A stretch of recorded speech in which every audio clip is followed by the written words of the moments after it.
It's a pleasure to be with you here this morning to discuss probably one of the most important topics for the future of our country. So I'm going to talk about challenges and opportunities of private schools. Some of that's already been very nicely expressed by Professor Wax. And also a plethora of bad ideas from the public school system and the government. Bain & Company is a private equity company, and most of the time I rag on those companies because they devour good companies. But Bain actually came up with a very powerful concept, and they call it entrepreneurs are at war with their industry. Think about this. We are at war with the public education system. They are also at war with us, and they have many weapons, and they have many allies. A central lesson there is, in any undertaking, we'll just use school choice opportunities for students.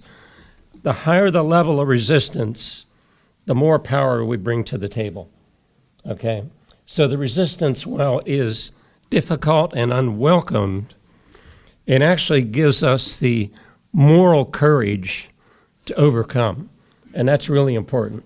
So at no time will we be discouraged.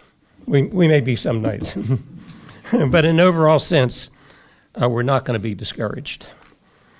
As already stated, this idea of educating teachers at state universities, in schools of education, and providing a license is utter nonsense. Think about this. The government is the crowd. The government is the mob. What did Soren Kierkegaard say about the mob?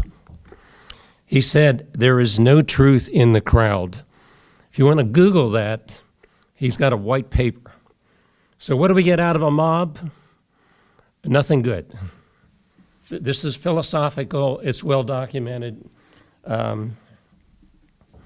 Classic curriculum has long since been abandoned and replaced with 1619 history and other revisionist history. Now think about it. What is the message here? We modern folks are more intelligent than Aristotle, than Socrates and Aquinas. We can go down a longer list. It's supreme arrogance is what it is. Time to teach has been seriously compromised. In 1992, I was the co-chair of the Math and Science Coalition in North Carolina, and time to teach was one of the key take-homes. Cursive, phonics, writing skills have been abandoned.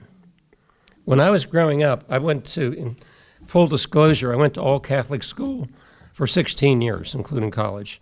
I didn't go to pre-K or kindergarten, I still made it. Can you imagine that? But I did have a very good mother who probably exceeded what I would have learned in pre-K.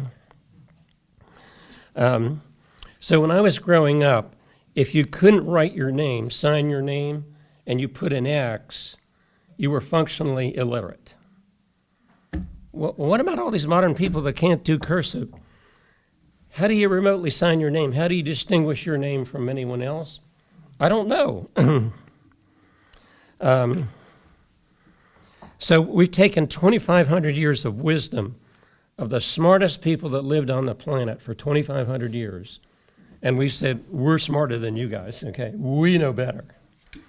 And so most students in the modern era are not even familiar, even well-educated individuals, with great thinkers like Bastiat or Jean-Baptiste Say, economic thinkers. They never heard of them, okay? Even though they might have a PhD.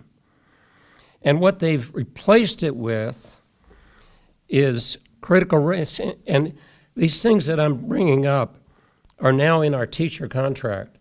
These are not to be discussed at Thales Academy. They are to be referred to the parents. Critical race theory, 1619 New York Times history, gender theory, modern monetary theory. Most people in this country have no idea that we have $36 trillion in debt, and if they do hear it, They don't know what it means, and they don't know it's a ticking time bomb. What they do know is they want more money and more things from the government, and that's all they know. Denial of absolute truth is standard in modern public education. Common Core curriculum. Let's go back to Kierkegaard. What is it? It's the mob writing a curriculum, and it's no darn good. And pretty much today, everybody on the planet knows it's no good. Consensus science. 98% of the scientists we interviewed agreed with us. I have a physicist friend over at Duke University, Adrian Bejan, world-famous guy, and he said, look, science is not consensus, and science is always under challenge, but we have consensus science. Whole language has taken millions of students can't read because of a stupid idea that came out of somewhere and was promulgated within our whole system. Man-made climate change is the stupidest thing I've ever heard in my lifetime. God is in control of the planet, not man, and God's not going to allow you to destroy his planet. Malthusian theories, Darwinian evolution, social justice is whatever you define it to be. Complete nonsense. Credentials have replaced wisdom. Truth has been abandoned for political correctness. And if you tell the truth, you will be punished. Professor Wax. Don't tell the truth. You'll have to be punished. As stated by Anthony Rizzi, another well-known physicist in Louisiana, ideas not grounded from the senses to common sense are what he calls philosophical idealism. We also call them ivory tower thinking, pure stupidity. And the reason is it's not grounded from the senses. It's just an idea that came to somebody's head. And I'll give you an idea in commercial kitchen ventilation. We probably had 30 competitors in 1982, and they all had ideas. Most of them are pretty stupid, but they're floating around in the marketplace. So we said, okay, here's what we're going to do. We're going to test those ideas in a test lab, and they're either valid or they're not valid. Well, we knew they weren't valid, but by testing them, we could prove they were not valid.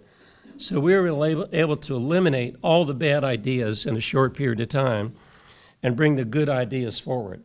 Think of this analogy for school systems. We need the best ideas, and think if you start a private school, you're surrounded by all these bad ideas. You're working with people, even teachers and leaders, who have been propagandized with the worst ideas you can ever imagine. As one of my friends would say, they're well beyond stupid, okay? But highly intelligent, highly educated people believe in these ideas. So what are the challenges? Facilities. Municipalities in the modern world can be blockers. In Holly Springs, when we went to present our building plans, here's what we were told. We do not want you in Holly Springs. You cannot build your school. You don't fit into our plans. Translation, you're not a public school, get lost. And so we told them, guess what? We're coming here whether you want us or not. Okay. And here's the end of that story. Brandon Hafner's here. He's our VP of construction. Captive Air builds a highly modern HVAC system, fully integrated. And the building inspector said, could we bring our inspection department over and understand the system? Because it's so new, we just don't understand it. And we think we need to learn about it. So resistance over time can be overcome. It's not easy, and you have to be in it for the long term.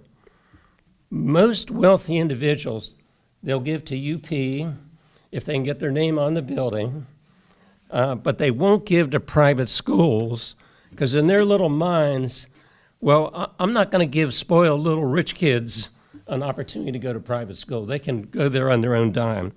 So raising capital for private schools is hard. For faith-based schools, it's a little bit easier because people will donate to it.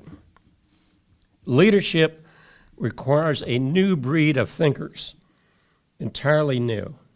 If you look at the whole history of Captive Air, is we just think different. That's all it comes down to. It's that simple. Classic teachers are and will continue to be in very short supply. Educating parents on direct instruction, why it makes sense, is harder than you would think. I'm getting some nods from teachers. And having them, I know many well-educated people that will say to me, I've never heard a classic curriculum. What is that? They don't even have a remote idea what it is. Discipline is hard for families who tend to be very cavalier. Professor Wax was telling me about the truancy rates in Philadelphia. They're staggering. And even in good private schools, just getting the parents to agree to come on time every day, and by the way, come every day, is a huge challenge. Compliance with federal, state, and human resources laws are incredibly hard. So you have to be skillful, you have to understand the law, and you have to know how to work within the framework of the law. I wanted to provide a quote and a couple last comments from one of our teacher leaders, Jacqueline Scott, who happens to be here today. She sent me this the other day, and she can express it better than I can. That's why I'm quoting her. In the landscape where misguided and unproven ideas often cloud modern educational theory, the importance of anchoring our teachers to enduring wisdom of classical traditions and our time-tested, research-backed methods cannot be overstated. Teachers will find great solace in this opportunity, not only in expanding the knowledge, but also rekindling the passion and strengthening the sense of purpose in the classroom. I'm going to close by talking about Bishop Fulton Sheen. So most of you are too young to know who he was, but here's a Catholic bishop in the 50s and 60s and 70s, had a 15-minute program, and he polled higher than almost anything else on TV at that time. So we frequently watched him. At one point that he drove home, and this is critical for private schools, he said, if a person has bad character and they're amoral, it's better that they not be educated because they will damage society. So private schools have to be based on virtue. They have to brag about it, they have to teach about it, and they have to be unashamed about it, even though that this crowd around you is constantly surrounding, constantly pushing against truth, virtue, great ideas. It's in every industry. It's not just in kitchen ventilation. It's not just in schools. It's every single industry. I'll close with this. So Captive Air entered the HVAC market in 2019. We're using technology that was theorized at Penn State University by a Dr. Muma. That technology ultimately will overtake the biggest producers, train carrying, but it'll take 20 years. So it doesn't matter what industry you're in. The resistance from tradition and the status quo is always there. One of our sales representatives called me some years ago and said, Bob, you fundamentally do not understand our industry. And you just need to get some instruction so you understand our industry better so we can be a better company. I said, well, let's think this thing through. I actually think I do understand the industry. I don't like a darn thing they're doing, okay? And we're going to do everything differently. And his mind, he just couldn't absorb, why would anybody want to do that? Why not just go with the flow and be happy and have many allies? But that attitude changes the world. That's what we're here to do today. Thank you very much for your attention.